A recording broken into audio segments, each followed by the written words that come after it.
हाय वगैरह बाद में करेंगे। आज हम बात करेंगे इंडस्ट्री के एक ऐसे इंसिडेंट के बारे में जो इंडस्ट्री में काफी अटेंशन ग्रैब कर रहा है। एक्चुअली करण कुंद्रा ने ना पास में अनुषा डांडेकर को डेट किया था, तुम्हें मालूम होगा शायद, एंड इवेंचुअली उनका ब्रेकअप हो गया था। और जब ये दोनों डेट कर रहे थे ना, तो करण और अनुषा का रिश्ता काफी मीडिया और पब्लिक के फोकस में रहता था, जैसे आजकल तेजस्वी और करण का है ना, वैसे ही। और इवन आफ्टर देयर ब्रेकअप वो मीडिया के अटेंशन में ही था, एज उन्होंने साथ में कई शोज किए थे और अपनी जोड़ी को पब्लिकली अनाउंस भी कर रखा था। एंड अभी हाल ही में अनुषा की एक पॉडकास्ट आई है एंड उन्होंने अपने इस पॉडकास्ट में कुछ ऐसे एलिगेशंस लगाए जो काफी कंट्रोवर्शियल हो गए एंड सीम्स लाइक ये एलिगेशंस करण की तरफ इशारा कर रहे थे, जिसके बाद करण ने भी अपने सोशल मीडिया पोस्ट पर अपनी तरफ से इस बात पे रिस्पॉन्स कर दिया। तो इस वीडियो में मैं आगे पूरी कहानी के बारे में बात करूंगी डिटेल में। पहले हम लोग इन दोनों की रिलेशनशिप से शुरुआत करते हैं। एक्चुअली स्टार्टिंग में करण कुंद्रा और अनुषा डांडेकर के बीच की कहानी काफी इंटरेस्टिंग थी, जो इन दोनों के इंडस्ट्री में काम से शुरू हुई थी। लाइक काम से मेरा मतलब है कि दोनों एक ही चैनल MTV इंडिया के लिए काम कर रहे थे, जहाँ अनुषा एक पॉपुलर वीजे थी उस टाइम पर, यानी वीडियो जॉकी। आपने कई शोज में देख रखा होगा उनको MTV के, like MTV dance crew, MTV teen diva, MTV news etcetera. And Karan भी उस वक्त टीवी और रियलिटी शोज में काफी एक्टिव थे।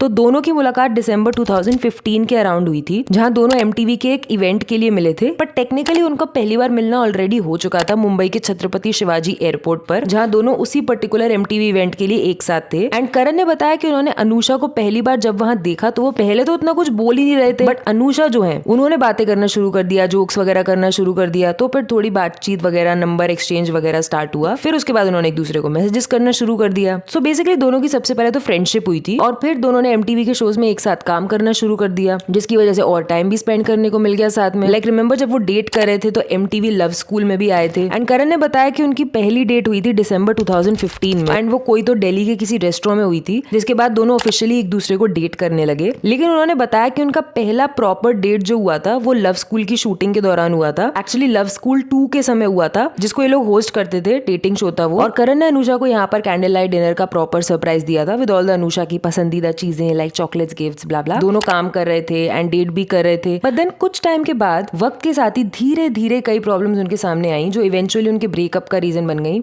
अनुषा ने अपने इंस्टाग्राम पोस्ट और इंटरव्यूज में बताया कि उन्होंने अपने रिलेशनशिप में बहुत एफर्ट्स डाले, बट उन्होंने अपनी सेल्फ रिस्पेक्ट और खुद को कभी नहीं छोड़ा।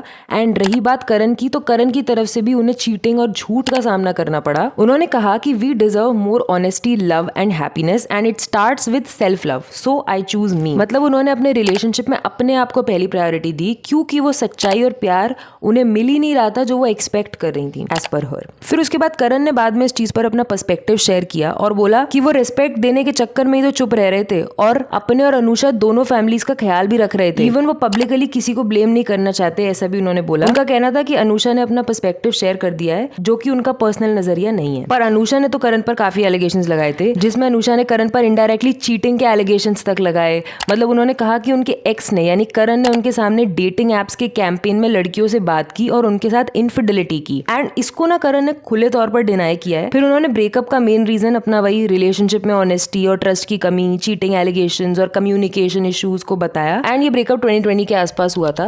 दोनों ने अपने अपने तरफ से अपनी साइड्स एक्सप्रेस की, लेकिन ये ब्रेकअप जो है ना, वो मोस्ट प्रोबेबली काफी मेसी ब्रेकअप हुआ था दोनों का। दैट्स व्हाई 5 साल बाद भी इस ब्रेकअप को मीडिया में इतनी अटेंशन मिल रही है, बिकॉज ऑफ अनुषा या फिर करण की स्टेटमेंट्स के चलते। अब रिसेंटली का केस ही देख लो। एक्चुअली अभी रिसेंटली करण की कुछ सोशल मीडिया पोस्ट आई है with some cryptic words where he is clearly fed up, और वो अपने ऊपर लगे एलिगेशंस पर बात कर रहे हैं। एंड वो ना ये पोस्ट में जो लिखा था ना करण ने, इसका रीजन अभी अनुषा की ये पॉडकास्ट में बोली गई स्टेटमेंट ही है। तो आफ्टर देयर ब्रेकअप हुआ क्या कि करण ने मूव ऑन कर लिया था। मतलब करण कुंद्रा 2021 के वक्त बिग बॉस 15 गए थे एंड वहां पर तेजस्वी प्रकाश के साथ रिलेशनशिप में आ गए और सबको दिख गया कि भाई ये दोनों रिलेशनशिप में आ गए शो के अंदर ही, और ऑफिशियल अनाउंसमेंट भी हो गया था। इवन जब इन दोनों ने रिलेशनशिप ओपनली एक्सेप्ट किया था, देन उसके बाद फैंस के बीच Tejran, which is like a cropped couple name for Tejasswi and Karan, similar to Virushka या दीपवीर, फेमस हो गया। तो मतलब अनुषा से ब्रेकअप करने के बाद भी करण की लाइफ ऐसे ठीक ठाक ही चल रही थी। ही मूव्ड ऑन, उन्होंने तेजस्वी को डेट वगैरह करना स्टार्ट कर दिया। बट फिर सब इतना ही अच्छा चल रहा होता तो मैं वीडियो क्यों बनाती इस टॉपिक पर। तो कलेश के नाम पे एक पॉडकास्ट आई है अनुषा की, जिसमें वो इनडायरेक्टली करण के बारे में काफी सारी चीजें रिवील कर रही हैं इनडायरेक्टली। बेसिकली अनुषा डांडेकर ने अपने यूट्यूब पॉडकास्ट अनवेरिफाइड में अपने एक एक्स बॉयफ्रेंड की बात की, and it was pretty obvious considering the incidents that she was talking about कि वो करण की बात कर रही हैं, जिसकी वजह से फैंस ने अज्यूम कर लिया कि ये किसके बारे में बोल रही हैं। तो अनुषा ने अपने एक्स पर चीटिंग के एलिगेशंस लगाए। उन्होंने बताया कि उन दोनों ने एक डेटिंग ऐप कैंपेन के लिए साथ साथ काम किया था, जिसमें अनुषा ने करण को भी उस कैंपेन में इंक्लूड करवाया था, प्लस वहाँ करण को उस कैंपेन के लिए सबसे ज्यादा पेमेंट भी मिल रही थी। खैर पेमेंट साइड में, क्योंकि that's not the point. The point is Anusha ने कहा था कि जब वो दोनों साथ में कैंपेन कर रहे थे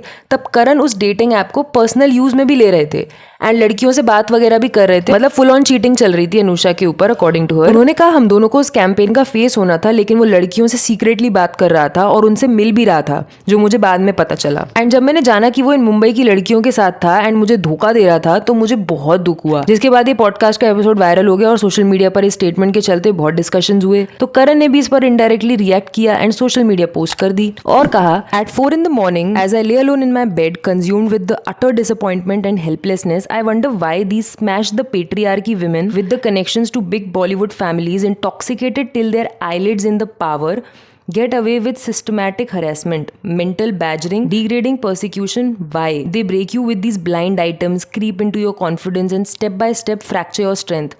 Now I'm beginning to understand why even the most seemingly successful, strong, bright men end up taking their lives in this country, because there is no accountability, no consequences that these woke women have to face. Main Karan Kundra का अनुषा के cheating allegation के जवाब में Instagram post share करने का reason ये था कि एकदम से उनकी ये पॉडकास्ट रिलीज होने पर without waiting for his any sort of statement सभी मीडिया हाउसेज ने आर्टिकल्स पे आर्टिकल्स पोस्ट करनी चालू कर दिए with in a few hours. हालांकि आई गेस प्रेजेंट टाइम में करण ने ये पोस्ट डिलीट कर दिया है, प्लस इस पोस्ट में करण ने डायरेक्ट अनुषा का नाम नहीं लिया, लेकिन उन्होंने उन एलिगेशंस को झूठ और मीडिया को एज अनफेयर ट्रीटमेंट करने वाला बताया। करण ने लिखा, 87 articles in 3 hours and for what? To sell a podcast? Is this the inspiration that's being instilled into the young boys and girls of our country? Is this the entertainment for you?